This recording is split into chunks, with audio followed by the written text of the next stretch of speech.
আজকে জুলাই গণ অভ্যুত্থানের দ্বিতীয় বার্ষিকী আমরা শুরু করছি।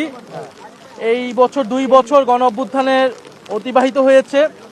আমরা আজকের এই পহেলা জুলাইতে আমরা আজকে এসেছি রায়েরবাজার সংলগ্ন জুলাই গণ অভ্যুত্থানের শহীদদের যে গণকবর রয়েছে সেই গণকবরে কবর জিয়ারত করতে এবং তাদের প্রতি শ্রদ্ধা জ্ঞাপনের মাধ্যমে আমাদের যে মাসব্যাপী 36 দিনের যে কর্মসূচি সেটি আজকে শুরু হতে যাচ্ছে। এবং আপনারা ইতিমধ্যে জেনেছেন যে আমাদের পুরো মাসব্যাপী 36 দিন ব্যাপী ঢাকা এবং সারা দেশে আমাদের জুলাই গণ অভ্যুত্থান স্মরণে আমাদের কর্মসূচি থাকবে।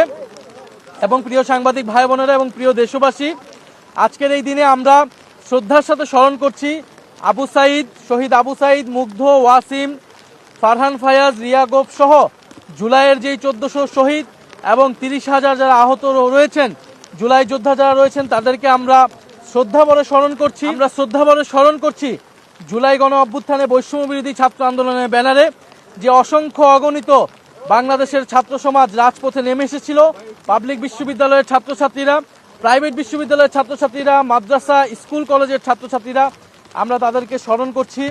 আমরা স্মরণ করছি শ্রমিক ভাই বোনেরা, নিম্নবিত্ত শ্রেণীর মানুষেরা যারা জুলাই গণ অভ্যুত্থানে নেমে জীবন দিয়ে এই গণ অভ্যুত্থানকে সফলকাম করেছিল। এবং আমরা স্মরণ করছি আমাদের নারী সমাজকে, আমরা স্মরণ করছি আমাদের পেশাজীবী যারা শিক্ষক, অভিভাবক, সাংস্কৃতিক কর্মী, আমাদের আলেম সমাজ, আমাদের সাংবাদিক ভাই বোনেরা, আইনজীবী সহ যারা বিভিন্ন পেশাজীবীর মানুষেরা এই গণ অভ্যুত্থানে নেমে এসেছিল। এবং আমরা স্মরণ করছি আমাদের প্রবাসী ভাই বোনেরা যারা পৃথিবীর বিভিন্ন প্রান্তে, মধ্যপ্রাচ্য সহ পৃথিবীর বিভিন্ন প্রান্তে যারা আন্দোলন করেছিল। বাংলাদেশি এবং বাংলাদেশের বাইরে বিদেশি অনেক বন্ধুরা আমাদেরকে সহযোগিতা করেছিল, বিভিন্ন বিশ্ববিদ্যালয়ের ছাত্রছাত্রীরা। আমরা স্মরণ করছি যারা সাবেক সেনা অফিসার সহ সেনাবাহিনীর যারা তরুণ কর্মরত অফিসাররা যারা জুলাই গণ অভ্যুত্থানে প্রত্যক্ষ এবং পরোক্ষভাবে সহযোগিতা করেছেন। আমরা তাদেরকে স্মরণ করছি জুলাই গণ অভ্যুত্থানে যারা যেখান থেকে আমাদেরকে এই গণ অভ্যুত্থানে অংশ নিয়েছেন, সহযোগিতা করেছেন, আমরা তাদেরকে স্মরণ করছি। জুলাই গণ অভ্যুত্থানের 2 বছর হয়েছে। আমরা জুলাই গণ অভ্যুত্থানের পরবর্তী সময়ে বলেছিলাম জুলাই গণহত্যার বিচার সংস্কারের মাধ্যমে আমরা একটা বৈষম্যহীন গণতান্ত্রিক নতুন বাংলাদেশ করতে চাই। সেই বাংলাদেশ আমরা আকাঙ্ক্ষিত বাংলাদেশ আমরা এখনো পাইনি। আপনারা জানেন গতকালকে ট্রাইব্যুনালের একটি বিচারের রায় এসেছে, কিন্তু দুঃখজনকভাবে সেই রায় বাংলাদেশের জনগণকে সন্তুষ্ট করতে পারেনি।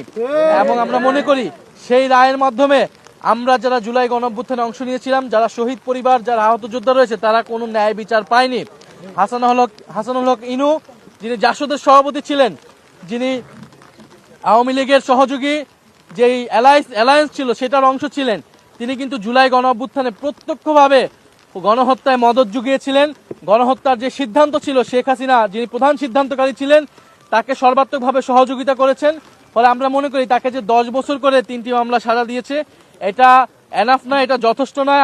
আমাদের আবেদন থাকবে রাষ্ট্রপক্ষ যাতে এটা আপিল করে এবং আমরা তার কঠোর থেকে কঠোর বিচার প্রত্যাশা করছি। এই সরকার আসার পরে মাত্র 2টি মামলার রায় আমরা পেয়েছি এবং তদন্ত কার্যক্রমে রিপোর্ট দাখিলে আমরা যথেষ্ট ধীরগতি দেখছি। ফলে আমরা আশা করব যে সরকার এবং ট্রাইব্যুনাল দ্রুত সময়ের মধ্যেই বিচার নিষ্পন্ন করবে। এবং অলরেডি শেখ হাসিনার মামলার রায় হয়ে রয়েছে। আমরা আশা করব যে শেখ হাসিনাকে সহ জুলাই গণহত্যাকারী এবং ওসমান হাদির হত্যাকারী যারা ভারতে পালিয়ে রয়েছে তাদেরকে দেশে এনে বিচারে কাঠগড়ায় দাঁড় করানো হবে এবং শেখ হাসিনার ফাঁসির রায় সেটি কার্যকর